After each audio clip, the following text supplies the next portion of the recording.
হাসপাতাল কর্তৃপক্ষের সিদ্ধান্ত, জরুরি ভিত্তিতে নিরাপত্তা সংক্রান্ত যাবতীয় পদক্ষেপ করা হবে, কিন্তু জুনিয়র ডাক্তাররা প্রশ্ন তুলছেন যে এই নিরাপত্তার বিষয়টি তো সরকারের সর্বোচ্চ প্রশাসন স্তর থেকে দেওয়া হয়েছিল। 50 দিন পরেও কেন নিরাপত্তার এই সমস্যা দেখা দিচ্ছে?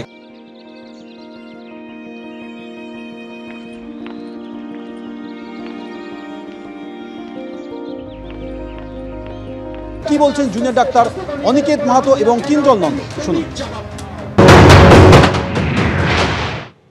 এখানে আসার কারণ এটাই, যেটা হচ্ছে যে আমরা মনে করছি সাগর দত্তের বুকে যে ঘটনা ঘটেছে, এটা চিকিৎসা সমাজের কাছে একটা পুরনো সমস্যা, এবং পুরনো সমস্যা নতুনভাবে বারবার দেখা দেয়। তাহলে এই আন্দোলনের দিন থেকে আমরা যেটা বলেছি যে কেন আমাদের সিকিউরিটির প্রশ্ন, যেটা 9 তারিখের ঘটনা আরজিকরের বুকে ঘটেছে, সেটাও যেমন একটা সিকিউরিটি ফেলিওর, কিন্তু তার পিছনে একটা প্রচ্ছন্ন মোটিভ বা কিছু উদ্দেশ্য আছে। সেই উদ্দেশ্যের জন্য আমরা সিবিআই তদন্তের কথা বলেছিলাম। তাহলে এই সিকিউরিটি যদি না থাকে, ইমিডিয়েট বেসিসে যদি নর্মাল সিকিউরিটি প্রোভাইড করতে না পারে সাগর দত্ত মতো সমস্ত মেডিকেল কলেজগুলোকে, যেটা আমরা তো 7-8 দিন আগে চিফ সেক্রেটারি স্যারের সাথে কথা বলে আমরা স্পেসিফিকলি কি চাই আমরা বলে এসেছি, তাহলে তারপরেও সেই ভিজিবল স্টেপগুলো কেন প্রশাসনের পক্ষ থেকে এখনো নেওয়া হচ্ছে না? আমরা চাই অতি দ্রুততার সাথে এই সমস্যার সমাধান করা হোক।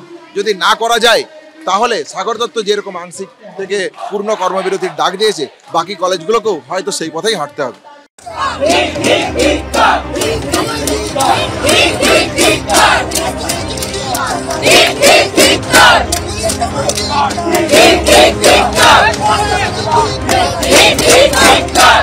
একদিকে স্বাস্থ্য সচিব, পুলিশ কমিশনার যখন হাসপাতাল চত্বরে এসেছেন, ঠিক সেই সময় জুনিয়র ডাক্তারদের তরফে স্লোগান, বিক্ষোভ, হাই হাই স্লোগান তারা তুলতে থাকেন, এবং তাদের পুলিশ কমিশনারের বিরুদ্ধে স্লোগান উঠতে থাকে, স্বাস্থ্য সচিবের বিরুদ্ধে স্লোগান উঠতে থাকে। কারণ এটা যে ঘটনা ঘটেছে, এটা একটা যৌথ ব্যর্থতা, প্রশাসনিক ব্যর্থতা, স্বাস্থ্য দপ্তরের ব্যর্থতা, রাজ্য প্রশাসনের ব্যর্থতা, কলেজ কর্তৃপক্ষের ব্যর্থতা।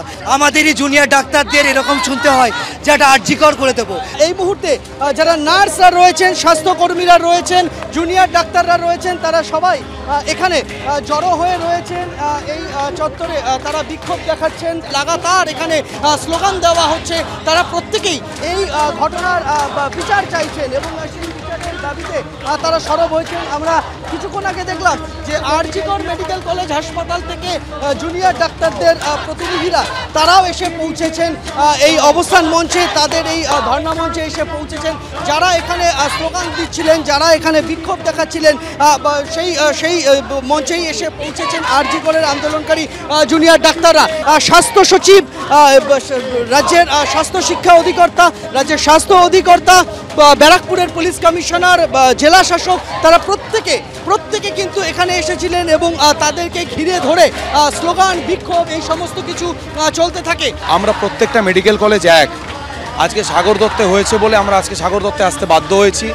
যে ইনফ্রাস্ট্রাকচার, যে সিকিউরিটি, যে থ্রেড কালচারের বিরুদ্ধে আমরা কথা বলছি, সেই কথাগুলো কিন্তু এখনও আমরা যে অন্যায় কিছু বলছি না, তার প্রতিফলন কিন্তু প্রতি মুহূর্তে আপনারা পেয়ে যাচ্ছেন। উইদাউট সিকিউরিটি কোনোভাবেই কোনো কাজ করা সম্ভব না, করা যায়ও না। তাহলে সাগর দত্ত যে স্ট্যান্ড নিয়েছে, পূর্ণ কর্মবিরতিতে তারা পালন করছে, তাদের স্ট্যান্ডকে আমরা স্বাগত জানাচ্ছি।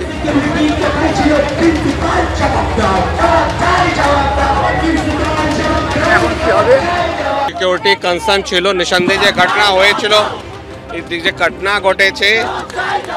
ঘটনা হয়েছে সেটা উচিত নেই। তার জন্য পুলিশ আজকে থেকে পুলিশ মোতায়েন বাড়ানো হচ্ছে। অলরেডি আমরা 4 জনকে অ্যারেস্ট করেছি গতকালে। তাছাড়া আমরা সিসিটিভি ফুটেজ অলরেডি পেয়ে গেছি। সিসিটিভি ফুটেজে চিহ্নিত করে যারাই এর মধ্যে ছিল তাদেরকে অ্যারেস্ট করা হবে।